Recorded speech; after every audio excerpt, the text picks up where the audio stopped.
Саламатсыздарбы, урматтуу курултайдын делегаттары, урматтуу президент, урматтуу жыйындын катышуучулары, чакырылган коноктор. Албетте бүгүн Кыргыз журтунда, Кыргыз өлкөсүндө чоң окуя болуп атат деп айтсак болот. Анткени 3-чү элдик курултай өзүнүн даражасы менен, масштабы менен чоң окуялардын бири.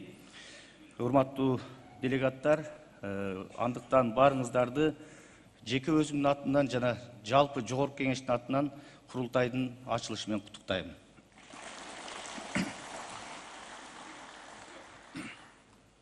Урматтуу делегаттар, баарыбыз жогорудагы тасмага күбө болдук. Ошол жерде бүгүнкү күнгө чейинки бардык өсүштөр, өнүгүүлөр жөнүндө кеңири таасын чагылдырылган. Мына ошол ийгиликтерге биздин жогорку кеңештин 7-чи чакырылышынын кабыл алган мыйзамдары өбөлгө. Бул боюнча биздин урматтуу президентибиз дагы 31 августта эгемендүүлүк күнүндө атайын жогорку кеңешке ыраазычылыгын билдирди. Анткени бардык ушу элдин келечегине, өлкөнүн келечегине зарыл болгон мыйзамдарды жогорку кеңеш бүгүнкү 7-чи чакырылыш өз убагында тездик менен эч кандай бир саясий оюндарга алдырбастан, берилбестен, кээ бирлерин жада калса талкуусуз дагы кабыл алып бердик. Анткени анын бардыгы биздин өлкөбүздүн эртеңине, келечегине керектүү зарыл мыйзамдар болчу. Урматтуу делегаттар, мен эки маселеге көңүл бөлгүм келет. Биринчиси, урматтуу президентибиз өзүнүн сөзүндө абдан терең, маанилүү айтты. Бул билим берүү тармагы, экинчиси экология. Биринчи, албетте билимдүү коом, билимдүү эл, билимдүү өлкөнү курабыз. Эгерде биздин коомубуз билимдүү болбосо, элибиз билимдүү болбосо, эч кандай бакубат келечекти кура албайбыз. Мына буга дүйнөдөгү өнүккөн алдыңкы өлкөлөр эч кандай бир жаратылыш ресурстары жок, же болбосо жарды болуп туруп, адам ресурсу менен, илим менен, технология менен дүйнөнү багындырып келе атат. Андыктан биз ушул багытта билим берүү тармагына өтө чоң көңүл бөлүшүбүз керек. Айрыкча мугалимдердин макамын бекем коргошубуз керек, көтөрүшүбүз керек. Тилекке каршы коомдо терс көрүнүштөр бар. Окуучу менен мугалимдин ортосундагы мамилени бир аз татаалдаштырып, ата-эне үйдө тарбия берсе, мугалим мектепте билим берет. Андыктан биз мугалимдерди шылтыңдоо, кордоо, мазактоо сыяктуу терс көрүнүштөрдөн сакташыбыз керек. Бул боюнча жогорку кеңеште атайын бир катар мыйзамдар кабыл алынып атат. Эң чоң билим берүүдөгү реформа деп айтсак болот. Бул 2025 жылдан баштап 12 жылдык билим берүүгө өтүп атабыз. Дүйнөнүн 140 мамлекети бүгүн ушул программа, ушул система менен өнүгүп атат. Андыктан Кыргыздын уул кыздары келечекте ошондой дүйнөлүк атактуу, кадыр бартуу окуу жайларда башка элдер менен, башка жаштар менен тең тайлашып билим алууга чоң өбөлгө түзөт. Урматтуу агайын туугандар, экология жаатында айта турган болсок, биздин өлкөбүз тоолуу өлкө, биздин келечегибиз андагы мөңгүлөр, таза суу. Бүгүнкү күндө акыркы маалыматтарга караганда 16%га биздин мөңгүлөрүбүз кыскарып кетти. Токойлорубуз болгону 6%ды түзөт. Биз 6% токой ээлеген өлкөнү эч качан токойлуу өлкө деп айтканга негиз бербейт. Андыктан биз токойлорубузду сакташыбыз керек, токойлорубузду өнүктүрүп өстүрүшүбүз керек, көбөйтүшүбүз керек. Бул таза аба, таза кычкылтек, ошону менен дем алабыз. Эң башкысы, урматтуу делегаттар, мына өзүңүздөр билесиздер, акыркы жылдары тактап айта турган болсок, эгемендүүлүктүн 33 жылында жылыга 2 айлык көрктөндүрүү, жашылдандыруу кампаниясын жүргүзөбүз.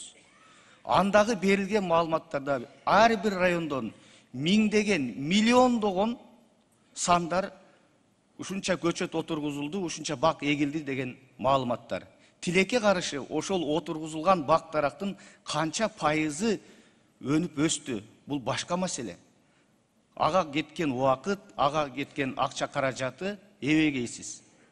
Шамалга каражат чачып атабыз. Андыктан бир дарак эксек дагы анын эртеңкисин өсүп өнүшүнө биз камкордук көрүшүбүз керек.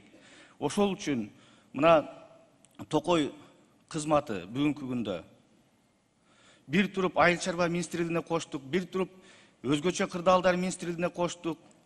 Мен айтат элем, эгерде биз келечекти ойлосок, буйруса, урматтуу президент, урматтуу делегаттар, Токой кызматы менен экологиянын өзүнчө мамлекеттик бакубат структурага түзүшүбүз керек. Антпесек Токойго болгон кайдыгерлик токтобойт. Бир окуяны айтайын. Бир падыша өзүнүн вазирлери менен кетип атса, бир аксакал жашы өйдөлөп калган небереси менен бак отургузуп атат. Аны көргөн падыша токтоп, "Ой, аксакал, сиздин жашыңыз өйдөлөп калыптыр. Бул тиккен бактын мөмөсүн качан көрөсүз?" десе, акылдуу падышага акылдуу сөз айтыптыр акылманыбыз. "Ой, падышам, бизге чейинкилер отургузган экен, мөмөсүн биз жеп атабыз. Биз отургузабыз, бизден кийинкилер жесин" десе, анын акылдуу сөзүнө дароо жооп берген үчүн падыша бир баштык сыйакы бериптир. Берсе, акылдуу аксакал айтыптыр сразу: "Мына, сиз качан мөмөсүн берет дедиңиз эле, дароо эле берди меники" дептир. Десе, ушундай чукугандай жооп болгонуна таң калып, "Ушундай жакшы сөз айттыңыз, дагы бергиле" деп экинчи баштыкты бергенде айтыптыр: "Мына, сиз качан дедиңиз эле, меники заматта 2 жолу түшүм берди" деп. Дегенде падыша айтыптыр: "Кой, мындай акылман менен суроо жооп отурсам, менин куржунум калбай калат" деп бастырып кеткен экен. Андыктан, урматтуу агайын туугандар, биз бир дарак кессек, 2 дарак отургуз деген маселени колго алышыбыз керек.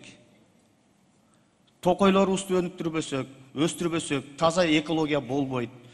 Экология, мына биз урматтуу президентибиздин жакшы аракети менен тышкы карыздарыбызды ушул жашыл экологияга жумшайлы деп, мына көптөгөн донорлор менен сүйлөшүүлөрдү жүргүзүп атат. Бул дагы ошо келечекке болгон камкордук. Сөзүмдүн аягында мен башында айтам деп унутуп калыпмын. Мынакей билим берүү тармагында реформалардын дагы бири. Бизде бүгүнкү күндө билим берүү илим министрлиги аябай чоң тармак. Министр бир эле учурда мектепке чейинки билим, мектеп, лицейлер, кесиптик жогорку окуу жайлар, илим изилдөө институттары, илимдер академиясы өңдүү 8-9 багытты алып барат. Бул министрликке 2 баштуу министрлик койсок дагы, ал министр алып кете албай жатат. Мына ошол багытта мен демилге көтөрүп 1-2 жолу парламенттин трибунасында да айттым, министрликти бөлүш керек. Мектепке чейинки жана мектеп билими өзүнчө агартуу министрлиги, ал эми жогорку билим жана илим министрлиги өзүнчө түзүлүш керек. Билим сапаттуу болмой сайын сапаттуу келечек болбойт. Мына ушул биздин демилгени урматтуу президентибиз кубаттап, мына кече сүйлөштүк. Жаңы жылда жаңы министрлик түзүлгөн турат. Илим жана жогорку билим министрлиги. Анан агартуу министрлиги.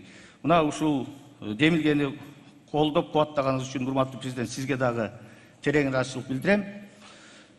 Урматтуу жыйындын катышуучулары, курултайдын катышуучулары, бул улуу жыйында биздин мамлекетибиздин эртеңи, келечеги жөнүндө көбүрөөк сөз болушун каалайм.